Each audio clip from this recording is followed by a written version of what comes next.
What does it say about your team's ability to work together and learn that on the night of Steph Curry's worst shooting performance in his career, this game was still a win?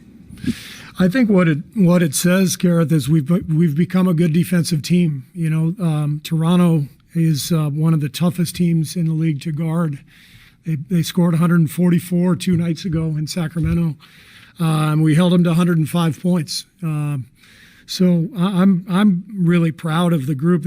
Over the last 10 days or so, they've established that they're going to be an excellent defensive team, and we can still get better.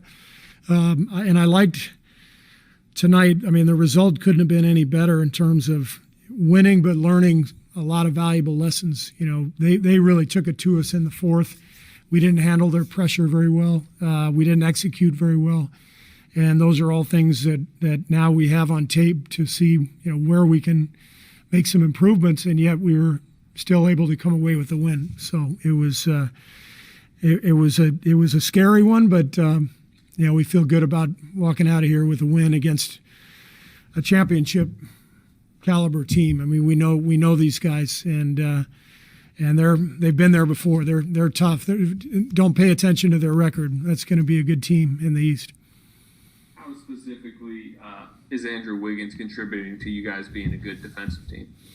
Just using his length and his athleticism and his anticipation. And, as I've told you guys many times, we now have someone we can put on the opposing team's best player. Whether it's Pascal Siakam or LeBron or Kawhi or Paul George, the ability to put Andrew on those types of players, to use his size and athleticism, it's really the key to our current roster construction. We didn't have that ability last year. Now we've got the ability to guard on the perimeter and guard those wings, so we can be good defensively. We can be a good team. Did you put 20? Wes, go ahead. Yeah, did you end up putting Wiggins on Kyle Lowry at one point in the fourth quarter, or did he just sort of end up on Kyle based on just rotation? No, we put him on him a couple times during the game. We tried to move the matchups around a little bit, but that's the beauty of Andrew, and also Kelly. Kelly spent most of the night on Lowry and Van Vliet guarding the smaller guys. But the addition of Wiggs and Kelly has changed everything for us defensively. It's allowed us to compete every night at that end, and if you can't do that, you can't win in this league. Steve, obviously, an abnormal shooting night for Steph tonight. But when you look at how he looks, the scratches on his arms, the blood on his jersey, right? A lot of teams are applying a lot of physical force on him. How much has that had to do, or how much did that have to do with his, shooting woes tonight, you think?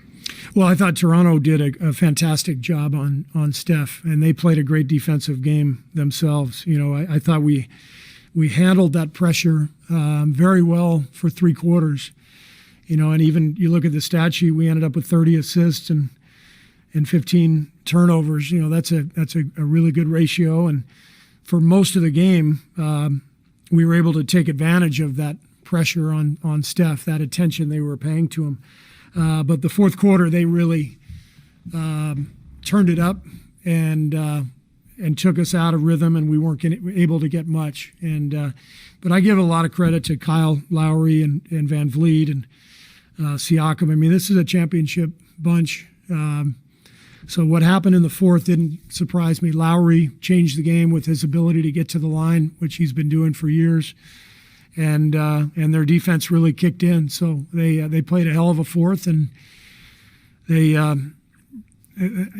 obviously were an in and out shot away from winning the game. Hi, Steve. Carlos Ramirez, NBC Bay Area and Telemundo. What do you think was the biggest issue you guys faced against their full court press? Well, mainly them, mainly Toronto. They've done this. I've seen them come back so many times with their pressure.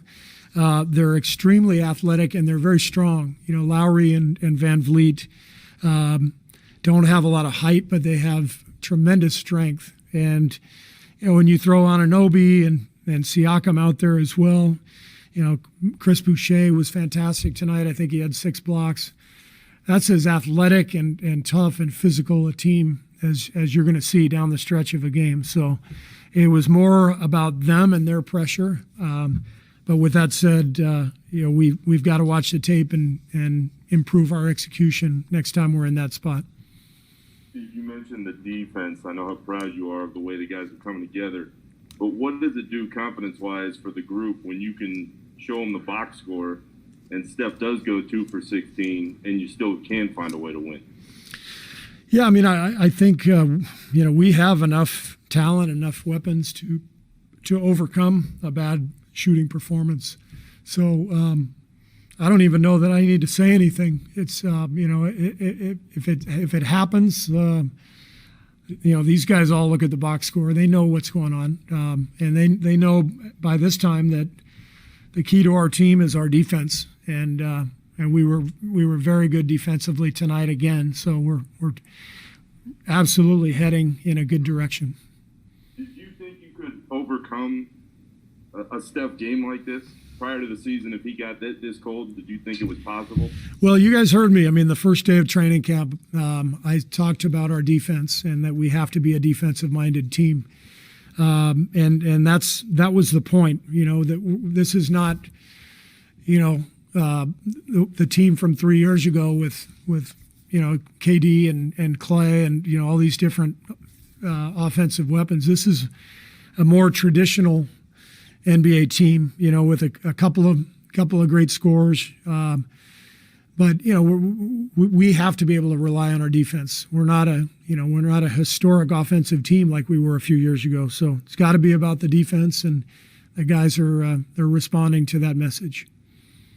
Steve, Connor Letourneau, San Francisco Chronicle. Can you kind of take us through that final timeout when you were drawing up that play? What reads were you looking at? What were the options there? Well, there was a lot going on in the timeout, Connor, because Toronto challenged I guess they were looking at the out-of-bounds call when we were awarded the ball with 7 seconds left. So we were discussing, what was happening.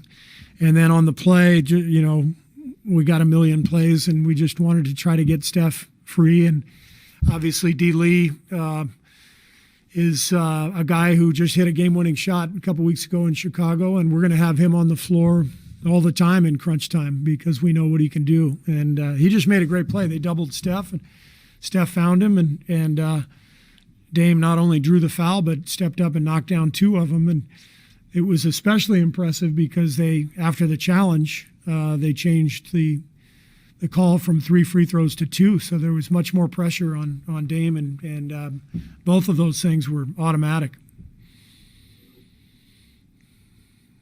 Steve, what have you learned about Andrew these past few weeks?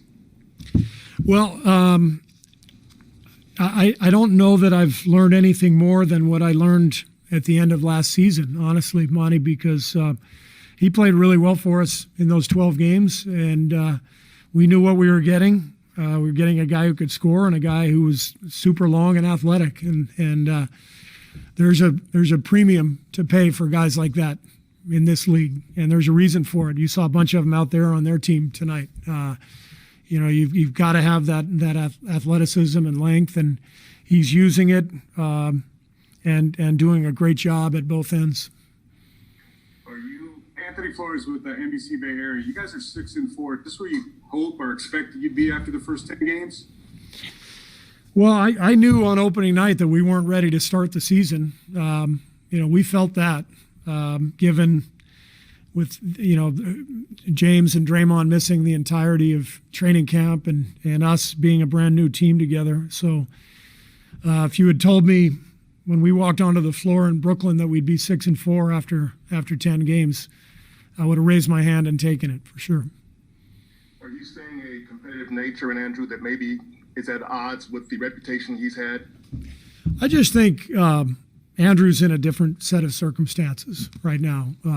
He was in a pretty tough spot, to be the number 1 pick and to be anointed a franchise savior. There's not many players in this league capable of turning a situation like that around. So he's now in a situation where he's got other great players around him. We're not asking him to change our franchise. We're asking him to play defense and run the floor and get buckets, and he's capable of doing all of that. Hey, Coach, Kylan with Cron 4. I know that defense is your guys' benchmark, but I think it's kind of unique on offense when you see just how evenly distributed the scoring is on a night like tonight with 7 guys in double figures.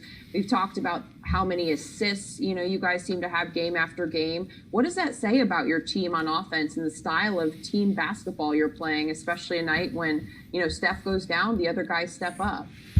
I think it speaks to the bench and how well they're playing. Kent Bazemore, I didn't play him, 2 of the first 3 games and got him back into the rotation after we came back from that trip. And he's been fantastic. Eric Paschal has really given us that scoring punch. I thought Brad Wanamaker was really, really good tonight.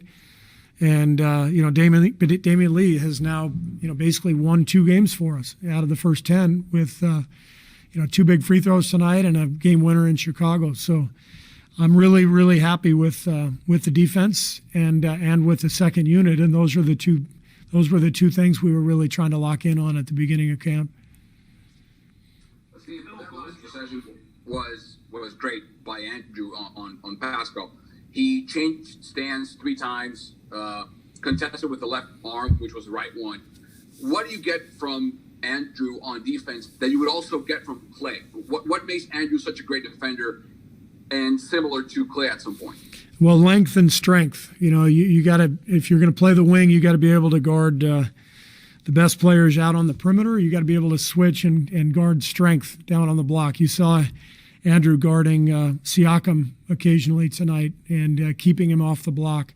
So that combination of strength and length and ability to guard multiple guys is huge. Hello, Coach. I would like to ask you, win like this, what it means about your defensive identity as a team and how big push you get about your defense. Yeah, it's getting better every game, and the last two games we've managed to avoid fouling, although the fourth quarter they got to the line quite a bit. But, these last couple of games have been better defensively than before. We were giving up too many offensive rebounds and free throws. In the last 2 games, we've improved in that spot. Do the shot clock violations in particular show a patience on the defensive end for guys to keep doing it for 2 shot clock violations in the second half that you guys got? Yeah, I mean that's the name of the game, Janie. You got to defend for 24 seconds. You got to challenge shots. You got to cover the lane. It's never been harder to be a defensive player and a defensive team in the NBA than right now because of all the 3-point shooting, and you got to play out the whole clock. So our guys really expended a lot of energy, and they're getting the day off tomorrow. I think they're all tired, and they deserve a day. So we'll regroup on Tuesday.